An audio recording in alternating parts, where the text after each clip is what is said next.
It is that time of the season where we take a look at the upcoming anime chart. We don't go over every single anime coming out because that takes far too long and it's far too boring. This is just the initial list that I've gathered that I say, hey, that looks pretty interesting. Maybe it gives you ideas of what to watch, and honestly at this point, I have a large enough community that you can just tell me what to watch if you want me to cover something. So let's jump over the stuff that interests me as it stands and we'll see where the season goes. Obviously, we're going to be talking about solo leveling on the channel. I mean, this has been one of the most hyped up series for a long time. I mean, just the announcement of it alone sent the community in storm, and I'm glad to see that they didn't seemingly rush this one out, and I think it's going to be a split core if memory serves. Either way, this should be one of the bigger shows of the season. Fingers crossed the production is good. I mean, everyone be hyping this one up, so I'm excited to finally jump into it. We have the third season of Classroom of the Elite. I was quite happy with season 2. I know there was obviously some source readers who talked about this being rushed or maybe not the best adaptation at points. I loved watching it. I was a big fan of season 1. Very surprised when it got season 2 and 3 announcements, so I'm excited. I think this one will definitely be covered on the channel no matter what because season 2 left off on a pretty crazy note, at least from what my memory remembers. Now, Tsukimichi, Moonlit Fantasy season 2. I had no idea this was coming out this season, nor was I expecting 2 cores back to back. Tsukimichi season 1 was really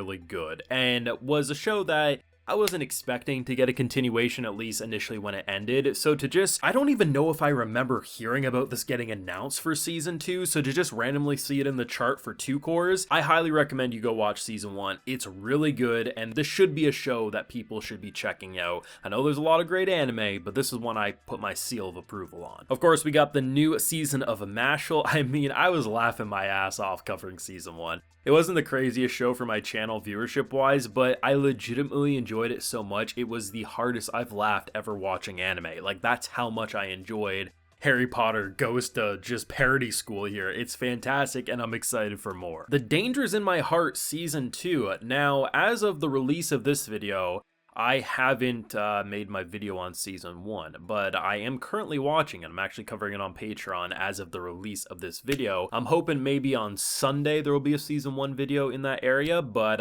hopefully if that does well and the demand's there, I might be able to cover season 2 on the channel weekly. If not, it will be a Patreon exclusive, but I know a lot of people like season 1, so I'm finally jumping aboard and covering all that there. My instant death ability is so overpowered. Listen, I have no idea. These names and these synopsises either mean it's the trashiest show of the season or surprisingly fantastic. I'm hoping it will be surprisingly fantastic. I have no idea, but an instant death ability isekai could be one or the other. There's no in between for these types of shows, so you know your boy's gonna check out at least the first episode. We have Chained Soldier. I know there was like some controversy with the naming of this one. All I know is it looks to be the spicy show of the season. A lot of people are excited for it. Honestly, just give me whatever is the crazy fan servicey show of the season. I'll check it out, and if it's good for some videos for some laughs or some crazy plot twists, I'ma be here for it. Tales of Wedding Rings. This wasn't one that I was super into just based on the synopsis, but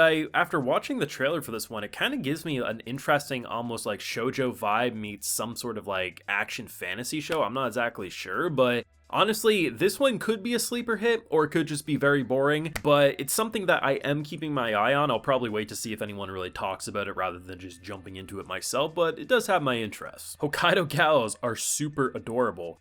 From my understanding, this is basically Rent-A-Girlfriend with another coat of makeup. And here's the thing, apparently this manga started off quite good, but then it became a mess. And I don't know if this first season will get into the mess territory because apparently it starts off as a pretty decent romance for a while before becoming a generic harem of a mess. So honestly, for that reason alone, I want to see if it will end just as a 1 season nice little romance and just avoid the train wreck, or if they're just gonna speed run into the train wreck. I gotta see where they take this. Villainess Level 99. Now, we get a lot of these kind of fantasy isekai, villainess shows anymore, and like I always say when I cover them on the channel, the ones that I cover are just ones that have personally clicked with me. They're not ones that I go out of my way to really watch.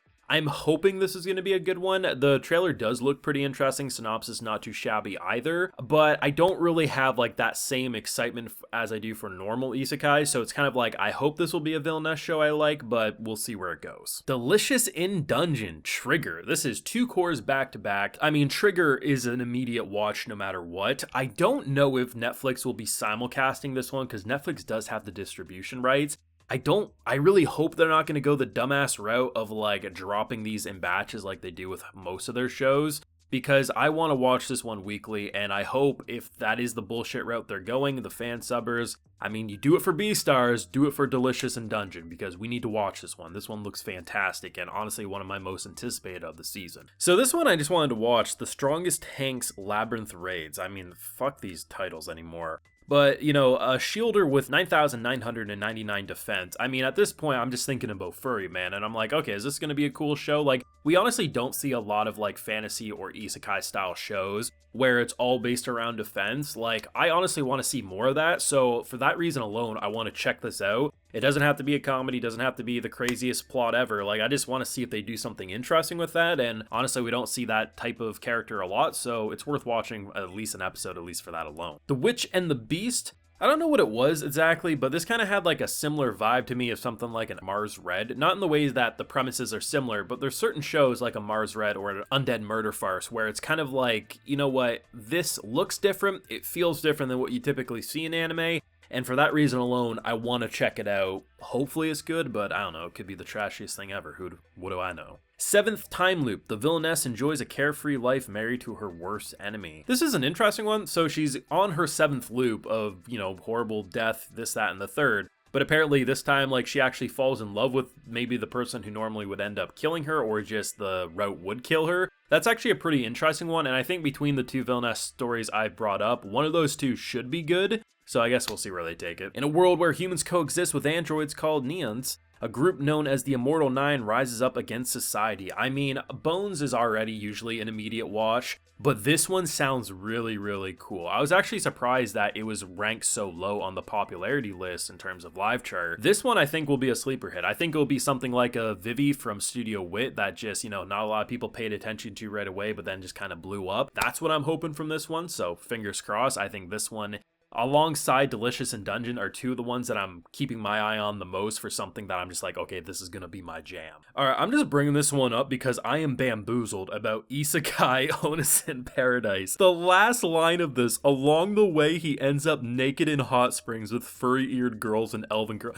What has anime become, man? Like, I just, that what the f. So Sasaki and Peeps. So this is an interesting one. I actually didn't realize until I was doing this video. So from Silverlink, basically this dude's drained from a corporate world, goes to a pet shop for a new companion, finds an adorable bird named Peeps, takes him home, but then he basically learns that Peeps isn't a normal bird, powerful mage from another world, and they embark in a world of sorcery and everything. Like, that sounds cool, man. Like, this is another one where I'm, like, surprised it's so buried deep in the list, but hopefully this turns out good. And I don't know, there's other stuff I could probably talk about, but that's some stuff that catches my eye right now. I mean, I'll probably watch less than half of it, but it seems interesting. But let me know what you're thinking about this new season, shows you want me to cover on the channel, or just at least make a video on. Let me know down below. Leave a like if you enjoyed, subscribe if you're around here, of course ring that bell so you can get notified when I upload all these new anime to the channel. And I also offer full live reactions. I will be covering everything that I cover on the channel, on top of probably an extra 5 or 8 shows exclusively over there. So